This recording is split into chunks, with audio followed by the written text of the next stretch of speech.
राजस्थान की राजधानी जयपुर, जयपुर का ये हार्ट ऑफ सिटी, इसके पीछे हार्ट ऑफ ब्यूरोक्रेसी, उसके पीछे हार्ट ऑफ गवर्नमेंट, यानी कि जहां मैं खड़ा हूं उसके ठीक पीछे ब्यूरोक्रेसी का तंत्र जहां से चलता है वह शासन सचिवालय है, और उससे 300 मीटर आगे शासन का तंत्र है, यानी कि विधानसभा है, जहां से शासन कैसे चलेगा यह सब कुछ तय होता है।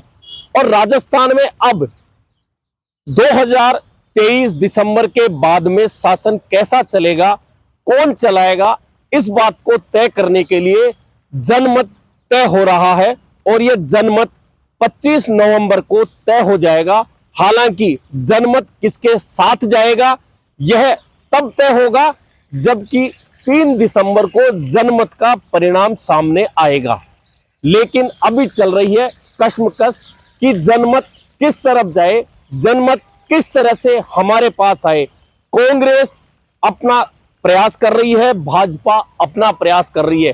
क्योंकि कांग्रेस अभी सरकार में है, ऐसे में उसे ज्यादा प्रयास करने पड़ रहे हैं, इसलिए करने पड़ रहे हैं कि अपनी योजनाओं को लेकर जनता में जाकर ये कह रहे हैं कि हमने आपको यह दिया है, इसलिए आप हमें दोबारा अवसर दें। कांग्रेस बार बार कहती है कि रिवाज बदलना है, और इस बार रिवाज बदल रहा है।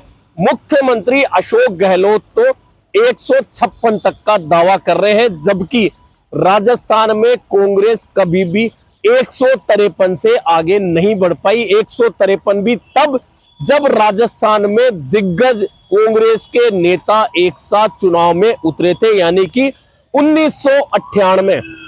उसके बाद में कांग्रेस का ग्राफ राजस्थान में लगातार गिरता जा रहा है, और 2008 और 2018 में कांग्रेस की सरकारें तो बनी, लेकिन सीटों का ग्राफ नहीं बढ़ा और ग्राफ लगातार कमजोर हुआ। दोनों ही बार बिना बहुमत की सरकार बनी।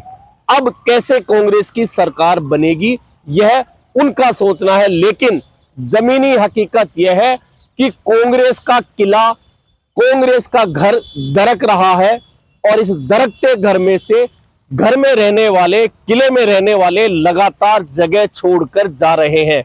जैसे कि कहा जाता है कि डूबते जहाज में कोई नहीं रुकना चाहता, और यही कारण है कि शायद जो लोग छोड़कर जा रहे हैं उन्होंने कांग्रेस को डूबता जहाज समझ लिया हो। भाजपा भी यही कह रही है। मुख्यमंत्री अशोक गहलोत के बाल सखा कांग्रेस छोड़ जाते हैं, अब कांग्रेस के अन्य नजदीकी नेता भी कांग्रेस छोड़कर जा रहे हैं।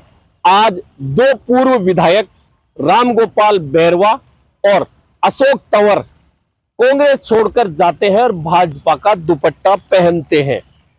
एक बेहद नजदीकी नेता कोटा के जो अशोक गहलोत के कहलाते हैं, पंकज मेहता, संगठन में अच्छा अनुभव रखते हैं। 2013 में कांग्रेस के उम्मीदवार भी कोटा में रहे थे, वे भी कांग्रेस छोड़कर भाजपा का दामन थाम लेते हैं। इसके अलावा पार्षद, सरपंच, प्रधान या अन्य बहुत सारे नेता पिछले आप 1 महीने में देखें तो कांग्रेस छोड़कर जाने वालों की बहुत लंबी फेरहिस्त है। वहीं कांग्रेस की ओर से टिकट नहीं मिलने पर बागी होने वालों की भी लंबी फेरहिस्त है।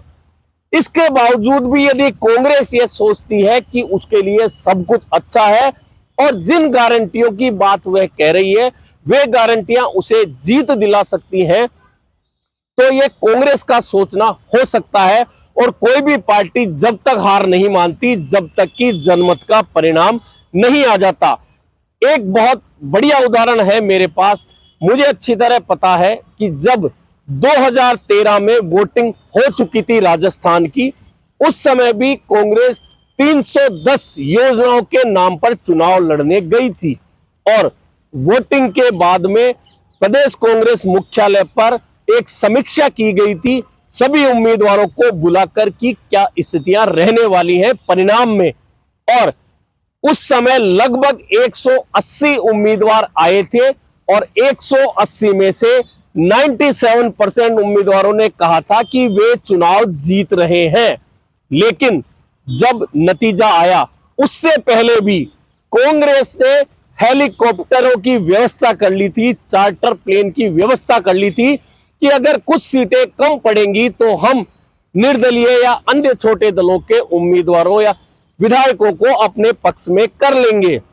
लेकिन 2013 में जब रिजल्ट सामने आया तो कांग्रेस राजस्थान में अपनी ऐतिहासिक हार झेल रही थी, यानी कि यह पुराना इतिहास है।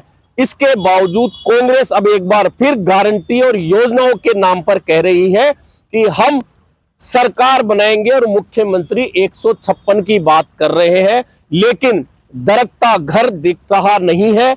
यह एक अजीब स्थिति है कि आखिरकार क्या कारण है कि वे नेता तमाम जो संगठन कांग्रेस में लंबे समय तक रहे, कांग्रेस के टिकट पर चुनाव लड़े, विधायक भी बने, वे इतनी बड़ी संख्या में लगातार कांग्रेस छोड़कर क्यों जा रहे हैं।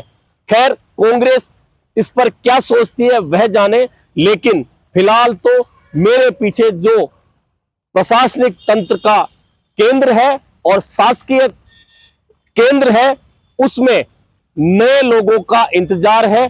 स्थितियां बदलने वाली है, क्योंकि शासकीय तंत्र में भी सिटिंग अरेंजमेंट सरकार बदलने के साथ बदलता है।